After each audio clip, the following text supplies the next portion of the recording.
leaves us on top of it. Listen, if you don't want us, then let us go. Thank you.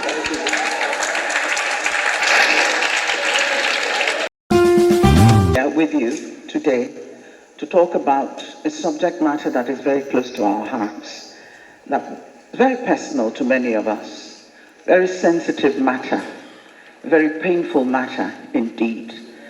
And yes, some of us have lived with some bitterness, and we make no apologies about that.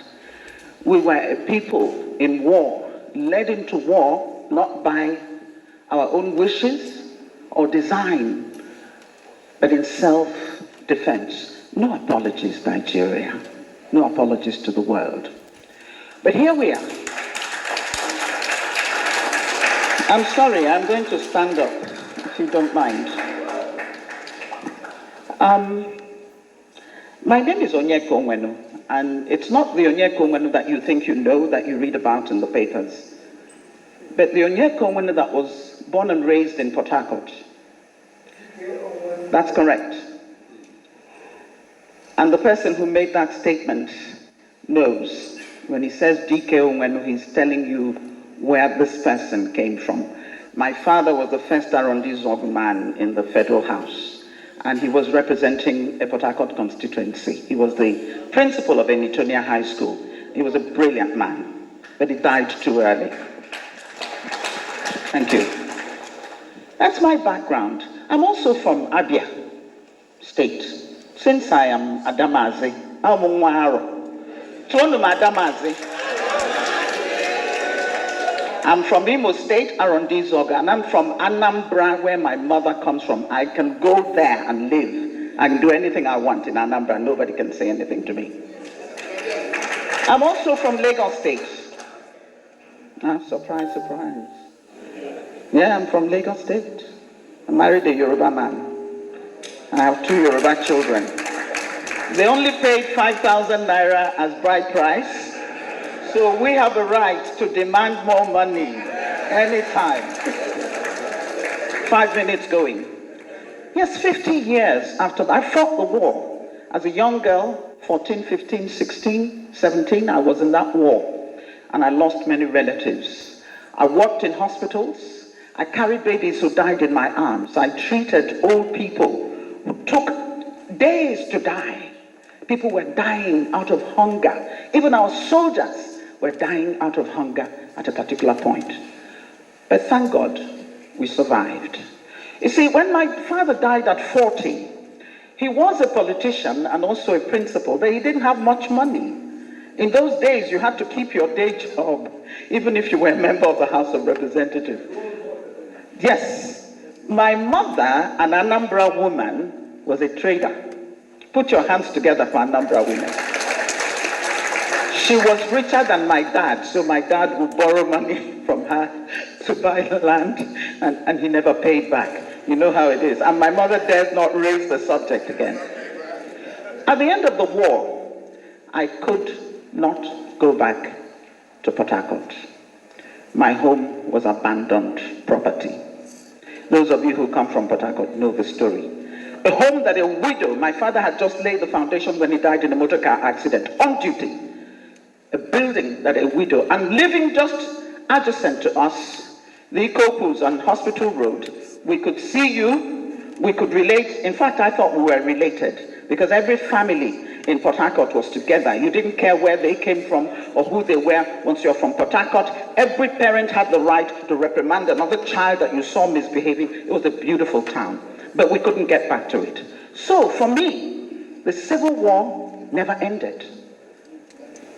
At the end of that war, my family, oh no, it never ended. It's still going on. I had no family house.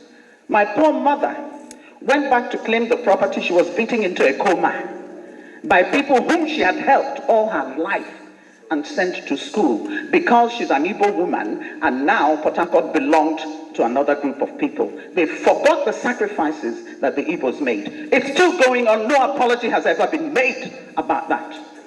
The road that is now referred to Harold Wilson Drive used to be DK Onwenu Road, because of the sacrifice that people like the Onwenus, the Ikopus, you know them, the sacrifices they made in building up Port Harcourt. Here I am, So I traveled outside thanks to my sister who was at Harvard at the time, who organized for the rest of us to come and go to school. But we all came back to do what? To develop Nigeria. I have tried, with the little talent that God has given me, to use it for the betterment of my society and my country. But can I tell you something? That if I were a Yoruba or Hausa woman, I would probably have had more patronage, I would have had more help and more support than I have got by my self-help effort to raise this country up. But I'm not asking anybody for anything. I put myself through school. My widowed mother did her best, but I was working 2 jobs in America to put myself through school. I didn't want to take Nigerian scholarship because they were giving it to everybody, those who deserved it and those who didn't. And many of them were not even in school. I put myself through school, Wellesley College and the New School for Social Research. I have no apologies to make to anybody. I am angry. I am angry at Nigeria. I'm angry at this government which seems to be letting us down. I am angry at us as a people. I am angry at my people in Dibo. Because if they have refused you, why are you refusing yourself? Stop complaining and do it for yourself. We've always been able to do that. How did we build Imo Airport? Nobody built it. We spent how many years raising money? I know it was my equipment that was traveling all over the country for concerts. I gave free concerts to build Imo Airport. That's who we have been. And I remember in those days, Purana, Imo State Union, Purana, Zetiobi, Dike Onwenu, Oputa, Ikoku, you name them, Alba Korana, that's it. No dispute. Everybody follows the line and gets done what needs to be done. Let me tell you about Ndibo. Ndibo are wonderful people. Let me tell you about Ndibo. Ndibo are resilient. Let me tell you about Ndibo. Ndibo are people with integrity, with conscience, with a feeling of humanity that they can reach out wherever they are and contribute something to that society and not care that they're not even from there. That's who we are. Do not categorize us as people who are uncouth. We don't know, we don't have unity amongst ourselves. You're kidding yourself. We love ourselves. But we also love our neighbors. You see, to love your neighbor, you have got to love yourself. That's what the good book says. Love your neighbor as yourself. So how are you going to love your neighbor if you don't know anything about self-love? I am a proud Igbo woman. And if there's anything you know about me as I walk into a place, know that there's nothing you can do to me in this country to bow my head. I will not do it. I am my father's daughter. I am my mother's daughter. As an Igbo person, I stand before you committed to the project called Nigeria. But at the same time, you talk about never again.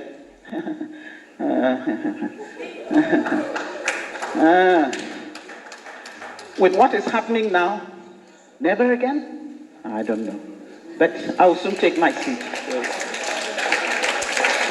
Let me say to the rest of Nigeria, you insult us, and sometimes we do the insulting as well, and that's terrible. We've come to a stage where we have to be insulting each other so badly. But go ahead. We will not succumb. We will not bow. We are children of God. We are here for a purpose. God has put us on this good earth for that purpose. You cannot drive us to the sea. You cannot tell us to shut up and take the pain that you are inflicting on us, abuse us on top of it. Listen, if you don't want us, then let us go. Thank you.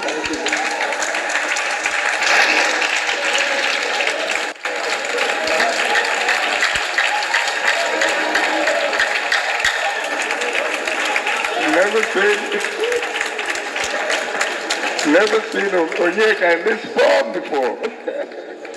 So guys, this is really food for thought. I would just like you to leave your comments below respectfully and let's learn from you. Thank you.